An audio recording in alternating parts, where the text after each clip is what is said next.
खुलुमबाय गोजोन फुंबिलिनि बयनिसिमबो गाहाम हामलायनायजों लोगोसे नोंथांमोनखौ आंनि एसबी बड' निउज चेनेलाव बयखौबो बरायबावनाय थाबाय आं सिबिरानि ब्रह्म नोंथांमोननि थाखाय आं फिन गोदान खौरां लानानै फैबावबाय आसा खालामो खौरांखौ नोंथांमोना जोबजासिम नायलांगोन नोंथांमोननि न' खाथिनि लामा सामाफोराव गोबां सैमा दं नामा जुदि लामा सामाफोराव सैमा थालाबायदोंब्ला नोंथाङा सांग्रां जा आरो नोंथांनि नखराव थानाय उन्दै उन्दै गथ'साफोरखौबो सांग्रां खालाम लोगोसेयैनो जायफोर बिथांमोनहा न'आव सैमा फिसियो बिथांमोनाबो सांग्रां जानाया गाहाम मानोना नोंथाङा न'आव फिसिनाय सैमाखौ हगारनानै दोनोब्ला बे सैमायानो सोरनिबा खैफोद लाबोनो हागौ बेबायदि जाथायानो जादों मुसलपुराव सासे उन्दै बर' गथ'खौ अरख्लाब अरख्लिब खालामदों फिनाय सैमाया भिडिअ नुजाथिनाय बायदिब्ला लामायाव साथाम सुबुङा थाबाय थानाय समावनो सोरनिबा न'आव फिनाय सैमाया फैनानै साथामनिबो सायाव गाग्लोबफैदों साथामनि मादाव सासे उन्दै बर' हिन्जावसाखौ गाज्रियैनो गाग्लोबदों गोलाव समसिम अरनानै लादों सैमाया जायजों आथिं आरो जानजियाव गोब्राबै जोखोम जानो गोनां जादों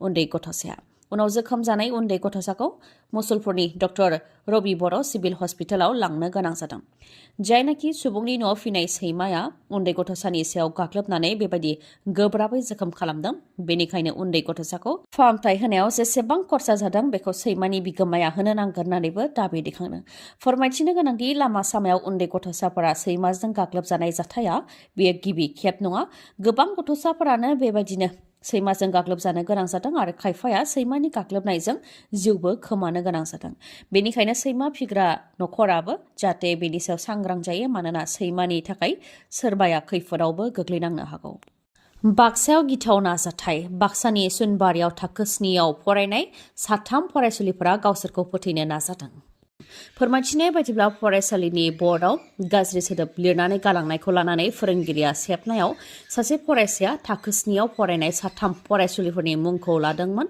बे लेखायै साथाम फरायसुलिफोरनाव फोरोंगिरिया सेबदोंमोन बेयाव गिबियाव साथाम फरायसुलिफोरा गावसोर लिराखै होननानै बुंदोंमोनब्लाबो उनाव सेबनायाव गावसोरखौ सिमान लादों होननानै फोरमायथिदों फोरोंगिरिया बेनि उनावनो साथाम फरायसुलिफोरा फरायसालिनिफ्राय ओंखारलांदों उनाव कालपानि बाजाराव चावमिननि गंसे गलायाव हाबनानै चावमिनाव एम्फौ बुथारग्रा मुलि फोननानै चावमिनखौ जादों होननानै फोरमायथिदों बे जाथायजों मीना रबिदासआ थैनो गोनां जादों आरो गुबुन सानैया बे समाव गुवाहाटियाव फाहामथाय लागासिनो दं होननानैबो मिथिहोदों उन्दै गथ'साफोरा जेबो सानस्लाबा लासै बेबायदि गिथावना थांखि लानायखौ लानानै सोमोनांदों नखरनिफोरजों लोगोसे ओनसोलनि सुबुंफोरा दा गासै हादरावनो जागासिनो दं जुलि जानायनि बोथोर नाथाय जुलि जानायनि बोथोर होननानै जुलि जाखानायफोराबो नैथि खेबनि थाखाय जुलि खालामनो होननानै सिमां दानु मानोना फैगौ फेब्रुवारि 2024 मायथाइनिफ्रायनो नैथि जुलि लानायखौ बन्द खालामनो थांखि लाबाय आसाम सरकारा आरो बे आयेनखौ फेब्रुवारि दानावनो आसाम एसेम्ब्लियाव पास खालामनाय जासिगोन होननानैबो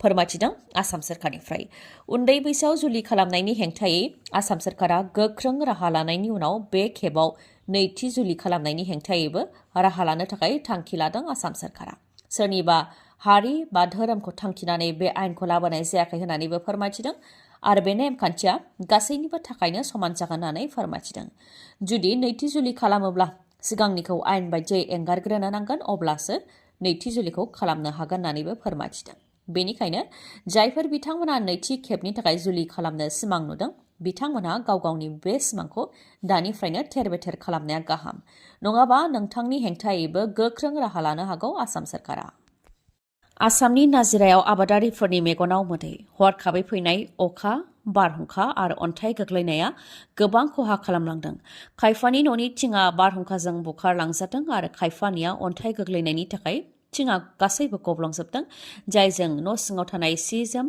बिजाब बिसिना बायदिफोरा सिजोबनो गोनां जादों नाजिरा पुहसिं गुदि फरायसालियावबो गासैबो सिलिंखार थासारि अन्थाइ गोग्लैनायनि जाहोनाव फरायसालिनि थिङा गब्लंजोबदों जायजों फरायसालियाव थानाय टेबोल डेस्क बेन्च गासैबो सिजोबनायनि अनगायैबो फरायसालियाव थानाय गासै बिजाबाबो सिजोबदों फरायसालिनि फोरोंगिरिया फोरमायथिनाय बायदिब्ला जायनाखि गुणोत्सव जानो थांगासिनो दं बेनिखायनो फोरोंगिरिफ्रा गोबां खस्थ' खालामनायनि गेजेरजों फाइल थागथियारि खालामदोंमोन नाथाय बेफोर गोनां फाइलफोराबो दैजों सिजोबबाय होननानै फोरमायथिदों जायनाखि अन्थाइ गोग्लैनायनि जाहोनाव फरायसालिनि थिङा गासैबो गब्लंजोबबाय बेनिखायनो सोरखारा जाहाथे फरायसालिनि थिंखौ थाबैनो हरो बेनि थाखायबो खावलायो नङाबा फरायसालियाव जेबो खामानि मावनो हानाय नङा बा सोलोंथाइ होनो हानाय थासारि गैया होननानैबो बुंथियो।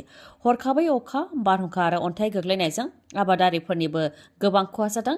गोबां रोजा अन्थाइ गोग्लैनायनि जाहोनाव आबादफोरा बुफ्ले जाजोबदों, जायजों गोबां खहा जानायखौ दुखु फोरमायथिदों आबादारिफोरा। नंखाय नार्सिं कर्स होनायनि मुङाव लाख लाख रां लुथिदों दुथां सुबुंफोरा। जाथाया सोराङाव फैनायनि उनावनो खुद्रिदों ट्रेनिं लानाय लाइमोनफोरा। आसामनि गलाघाटआव जादों बे जाथाया। एसियान हेल्थ मिशन इनस्टिट्यूशन मुंजों एसिस्टेन्ट नार्सिं एन्ड मिड वाइफारि कर्स होदोंमोन, जाय 8 दाननि कर्स। गोबां लाइमोनफोरानो बे कर्सखौ लादोंमोन आरो खायफा लाइमोनफोरा कर्स फोजोबखांनानै प्रेक्टिकेल खालामगासिनोबो दंमोन। नाथाय एसियान हेल्थ मिशन इनस्टिट्यूटआ आसाम नार्सिं काउन्सिलनिफ्राय जेबो गनायथि लायालासे फसंथान बेखेवनानै लाइमोनफोरखौ नार्सिं फोरोंथाय होदोंमोन, जेराव लाइमोनफोरनो सोरखारि सार्टिफिकेट होनाय जागोन होननानैबो खोथा होदोंमोन होननानै फोरमायथिदों आरो नार्सिंनि कर्स लानायाव गोबां रां खरसा जादों होननानैबो फोरमायथिदों लाइमोनफोरा। लोगोसेनो गोबांनि बिमा बिफायानो फिसा फिसौ खामानि मावोब्लाबो माबा मोनसे मिजिं लानानै नार्सनि कर्स लानायाव गोनां जानाय रांफोरखौ हरदोंमोन होननानै दुखु फोरमायथिदों लाइमोनफोरा। बेनिखायनो इनस्टिट्यूटआ जाहाथे खोथा होनाय लेखायै सोरखारि सार्टिफिकेटखौ होयो, नङाबा रां खरसा जानायफोरखौ होफिनो, बेनि थाखायबो दाबि दैखांदों लाइमोनफोरा। माहारियारि आरो हारिमायारि थाखोनि गेलेमु बादायलायनायाव मेडेल देरहासारनो हानाय बिटिआरनि सा 101 गेलेगिरिफोरनो 1 लाख राङै होदों बिटिआर सोरखारा। खनकेसर नार्जारि स्पर्ट्स एक्सिलेन्स एवार्ड 2023 नि गेजेरजों सा 101 गेलेगिरिफोरनो साइटेसन होनायजों लोगोसे 1 लाख राङै बान्था गथायदों। लोगोसे बिटिआरनि मोजां सोरखारि अफिसारफोर आरो सोरखारि मावथिफोरखौबो बरायनाय हाबाफारि लादों होननानै फोरमायथिदों प्रमद बर' बिथाङा। लोगोसे बिथाङा फोरमायथिदों दि बिटिआरआव गोबां माहारियारि आरो हारिमायारि थाखोनि गेलेनायाव मेडेल देरहासारनो हानाय गेलेगिरिफोर दं, नाथाय बिथांमोनखौ बावनानै थांनाय बायदि जाबायमोन। बेनिखायनो बिथांमोनखौ बरायनायजों लोगोसे 1 लाख रां बान्था होनाय जादों आरो उननि समावबो होलांगोन। मोनफ्रोमबो 3 बोसोरनि उनाव मेडेल देरहानाय बिथांमोननो बे बान्थाखौ होलांगोन होननानै फोरमायथिदों प्रमद बर' बिथाङा। गेलेगिरिफोरनो मान बावनायजों लोगोसे बान्था होनायखौ लानानै बिटिआर सोरखारनिसिम गोजोननायखौ जासिहरदों बान्था मोनगिरि बिथांमोनहा। आरो गेलेगिरिफोरनो बेबायदि मान होनाय आरो बान्था होनायजों फैबाय थानाय जोलैनि लाइमोनफोरा गेलेनाय बिथिङाव गोसो होगोन आरो गोजौ फारसे आवगायलांगोन होननानै फोरमायथिदों। फोरमायथिबावनो गोनांदि खनकेसर नार्जारि स्पर्ट्स एक्सिलेन्स एवार्ड 2023 नि गेजेरजों बान्था मोननो हानाय गेलेगिरिफोरनि मादाव क'क्राझार जिल्लानि थुनलाइ नार्जारि, बिथाङा इन्टारनेशनेल गेलेनायाव सनानि मेडेल देरहासारनो हादोंमोन। बिथांनि अनगायैबो लाइमोन नार्जारि, सन्जय बर', मुकेश बर', हेमन्त बसुमतारी, प्रमिला दैमारी, मानाबिर बसुमतारी, जोलुर गेलेगिरि हलिचरन नार्जारि, दुर्गा बर', अपुर्ण नार्जारि बिथांमोनहाबो बे बान्थाखौ मोननो हादों। पार्लियामेन्टआव जाबाय थानाय गोजां बोथोरनि जथुम्मानिफ्राय 14 एमपिफोरखौ सासपेन्ड खालामदों। लकसभानि सिङाव दुंहाव थासारि सोमजिहोनायनि अजदावनो गासै 14 एमपिफोरखौ सासपेन्ड खालामदों। 14 नि मादाव 13आ लकसभानि एमपिफोर आरो गुबुन सासेया रायजोसभानि एमपि। थांनाय सानसे सिगां लकसभानि सिङाव जानाय जाथाय, जेराव सासे सिनाय मोनै सुबुङा पाब्लिक गेलारिनिफ्राय एमपिफोरनि सायाव बाज्रुमनानै मोनफानि उनाव मोनफा टेबोलाव बारस्लायलांदोंमोन आरो गुबुन सासेया गोमो गाबनि उखुन्दै एंगारनानै होदोंमोन। बेखौ लानानै टिएमसिनि एमपि डिरेक अबेरियन बिथाङा सोंथि खालामदोंमोन। बे जाथायनि सायाव सोरखारखौ फिननाय होनो थाखाय दाबि दैखांदोंमोन बिथाङा। मानोना जाथाया गिथावनाबो जानो हागौमोन। बे जाथायनि सायाव सोंथि खालामबाय थानायनि जाहोनावनो रायजो सभायाव दावराव खालामनायनि अजदजों गिबियाव टिएमसिनि एमपि डिरेक अबेरियन बिथांखौ सासपेन्ड खालामदोंमोन। बिथांखौ सासपेन्ड खालामनाय लोगो लोगोनो बेरेखा दोलोनि एमपिफोराबो डिरेक अबेरियनजों गसंफादोंमोन आरो सोंथि खालामनायनि थाखाय एमपि डिरेक अबेरियनखौ सासपेन्ड खालामनाया सुबुंथिनि बेरेखा होनानै धरना होनायजों लोगोसे जाथायनि सायाव सोरखारखौ फिननाय होनो थाखायबो दाबि दैखांदोंमोन। आरो बिजेपिनि सासे एमपि जाय लकसभानि सिङाव बेबायदि थासारि सोमजिहोग्राखौ लकसभानि हलाव सोदों, बेनि हेंथा जेबो राहा लायालासे सोंथि खालामनाय टिएमसिनि एमपिखौ सासपेन्ड खालामनायखौ लानानै गोख्रों धरना होदोंमोन। बेयावनो आरोबाव 13 एमपिफोरखौ लकसभानिफ्राय सासपेन्ड खालामदों। 13 एमपिफोरनि मादाव 9 कंग्रेसनि एमपि, 2 सिपिएमनि, 1 सिपिआइनि आरो 1 डिएमकेनि एमपि। बजालियाव मुगैथाव बुथारनाय जाथाय, बिदायानो गावनि फंबायनि आथोनखौ हास'नानै बुथारदों। बे जाथाया बजालिनि काटलापारायाव जानो मोन्दों। बिबाजैजों इनाय सोमोन्दो थानायनि सन्देह खालामनानै बिदायानो फंबायनि आथोन हास'नानै बुथारदों। बुथारग्रा बिदानि मुङा प्रान्जल रय आरो थैनाय फंबायनि मुङा धनजित रय। बिफाया फोरमायथिनाय बायदिब्ला आबाद फोथाराव आबाद मावफुबाय थानाय समावनो बिदाया फंबायनि सायाव इनायै गाग्लोबनानै फंबायखौ बुथारदों। नाथाय फंबाय धनजित रयआ बिबाजैजों जेबो गाज्रि सोमोन्दो गैयामोन होननानै फोरमायथिदों बिफाया। उल्थायै बिबाजैयासो गाज्रि होननानैबो फोरमायथिदों। सिगांनि समावबो बिबाजैया गुबुन हौवाजों इनाय सोमोन्दो लाखिनायनि मुं दंखायो होननानैबो फोरमायथिदों। बुथारनाय जाथाय जाखांनायनि उनाव खारखुमानानै दंमोन बिदा प्रान्जल रय आरो बिथांनि बिसिया। नाथाय बुथारनाय जाथायनि सोमोन्दै पुलिसनो मिथिहोनायनि उनाव पुलिसा जाथायथिलियाव नुजाथिफैदोंमोन आरो खारखुमानाय दायनिगिरिफोरखौ नागिरनायनि खामानिखौ मावदोंमोन। बे लेखायै सानै बिसि आरो फिसायखौ पुलिसा दा हमनो हाबाय। आलायारन सावथुनखौ क'क्राझारनि कालचारेल कमप्लेक्सआव मैया फिन प्रिमियार श'नि गेजेरजों रायजो राजाफोरनि गेजेराव बेखेवनानै होफिनबाय। बे बेखेवनाय हाबाफारियाव सावथुननि फावखुंग्रि रहिला ब्रह्म, जाय बिथाङा हांमानि फाव खालामदोंमोन, बिथांजों लोगोसे फावखुंगुर गोमबोर बिथांमोनहाबो बाहागो लादों। 37 बोसोरनि उनाव आलायारन सावथुनखौ नुफिननो मोननानै गोजोननाय फोरमायथिदों बिथांमोनहा। लोगोसे बिटिआर सोरखारनि बानजायनायाव बे सावथुनखौ लाबोफिननो हानायखौ लानानैबो बिटिआर सोरखारनिसिम गोजोननायखौ जासिहरदों बिथांमोनहा। बर'नि गिबिसिन सावथुन आलायारन सावथुनाव बिथांमोनहा माबोरैहाय फाव खालामनो खाबु मोननाय, बेनि सायाव बिथांमोनहा फोरमायथिदों दि बै समाव रादाब मुंनि खौरां बिलाइ दंमोन, जेराव बर'नि सावथुननि थाखाय एक्टर आरो एक्ट्रेस नांगौनि थाखाय एडभार्टाइज फोसावदोंमोन, अदेबानि फोसावथाय होदोंमोन, जेराव फुल फट', हाफ फट'बो बिनाय जादोंमोन। अब्लाबो गोबां रोजा रोजा बादायारिफोरनि गेजेरावबो सायख'जानो हादोंमोन आरो बे सावथुनाव फाव खालामनो खाबु मोनदोंमोन होननानै फोरमायथिदों। गोजोन्थों खौरां।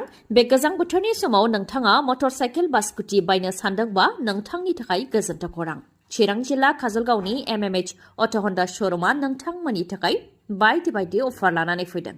गोथार बर'दिन सानजों लोब्बा लाखिनानै नोंथांमोननि थाखाय गेदेर अफार होदों MMH अट' हन्डा श'रुमा।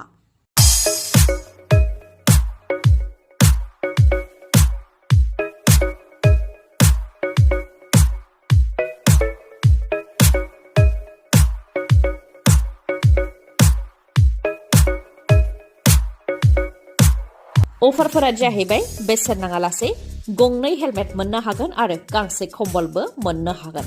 जायखिजाया मटर साइकेल बा स्कुटिखौ बायोबानो बे अफारखौ मोननो हागोन नोंथांमोनहा। मिथिहोबावनाय, नोंथाङा जुदि गोजाम मटर साइकेल बा स्कुटिखौ सोलायनानै गोदान मटर साइकेल बा स्कुटि बायनो सानदोंबा बेनिबो खाबु दं बे श'रुमाव। लोगोसे ल'डाउन पेमेन्टआवनो मटर साइकेल बा स्कुटिखौ नोंथाङा मोननो हागोन। गोख्रैनो नोंथाङा बेफोर खाबुखौ लादो, नङाबा बेफोर खाबुआ बारा गोबाव समसिम थानाय नङा। 25 डिसेम्बरसिमल' थागोन बे खाबुआ।